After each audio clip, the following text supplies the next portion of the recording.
And one of the biggest issues the Pontiff has been talking about during this visit, global poverty.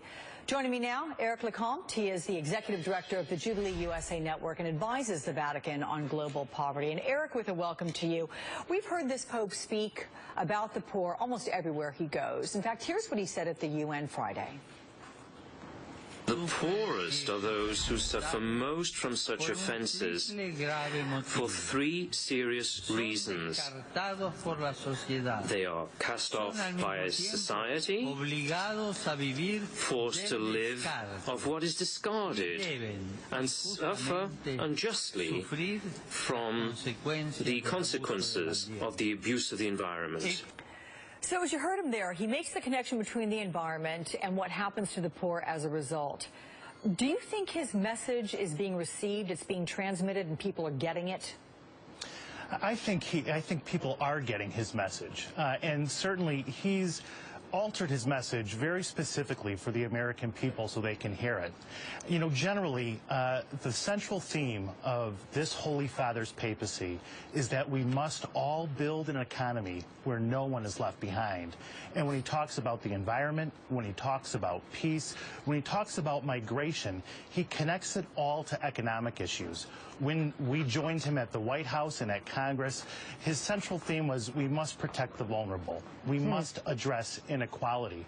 But at the United Nations, as we just saw, what was amazing was to see how technical the Holy Father became about the policies that actually cause poverty around the world, that actually cause inequality. He went as far not only to make that particular reference about the environment, but to talk about the need to stop the oppressive lending system and to stop what formerly was a sin in the Catholic Church, usury, lending to people, to countries at high interest rates in order to make a profit. Last night at Madison Square Garden at the Mass there, he told those living in the city to watch for glimpses of the presence of God among the poorest of the poor. Let's listen to that. There are the foreigners. Their children who go out without schooling, those deprived of medical insurance, the homeless, the forgotten elderly. These people stand at the edges of our avenues and our streets in deafening anonymity. Why is this message so important to the Pope? Well, it's because he is talking about we have to have an economy that includes everyone. And he continues to reference the millions that are being left behind. You know, since the financial crisis, more than 100 million people, mostly women and children, have been pushed into extreme poverty. And these are the people that he's referencing. This is a central part of his message. And I think what's been so exciting is how specific and technical this particular Pope is on these economic issues, that we need to change the structures. He's so specific, in fact, in his daily homilies, in his weekly addresses on Sunday in St. Peter's Square. He regularly references issues like corporate tax avoidance, corruption, public budget transparency, the need to stop secrecy jurisdictions, the need to stop the savage behavior of a small group of hedge funds that get their profits by exploiting poor populations.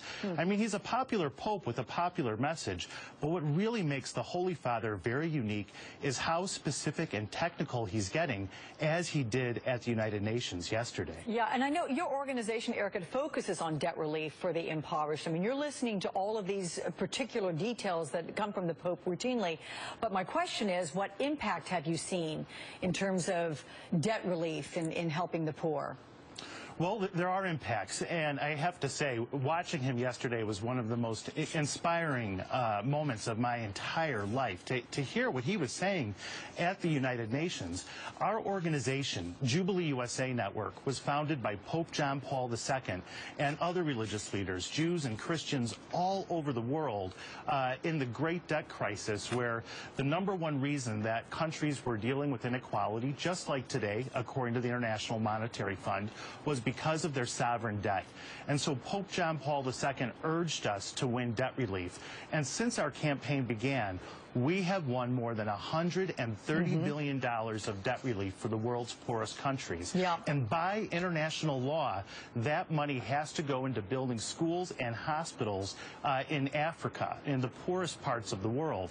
And right now, what we've seen the Pope do in his speech is actually follow up on specific policy recommendations he's made that are moving forward both at the United Nations and to some extent at the International Monetary Fund in Congress. This Pope actually called for the development of a global bankruptcy process at the United Nations. He alluded to it yesterday, and he said this is a necessity if we want to stop austerity programs in Greece, if we want to build an economy that leaves no one behind. Eric LeCompte, thank you very much for weighing in on those clearly important to the Pope and to the global economy and to the poor around the world. We appreciate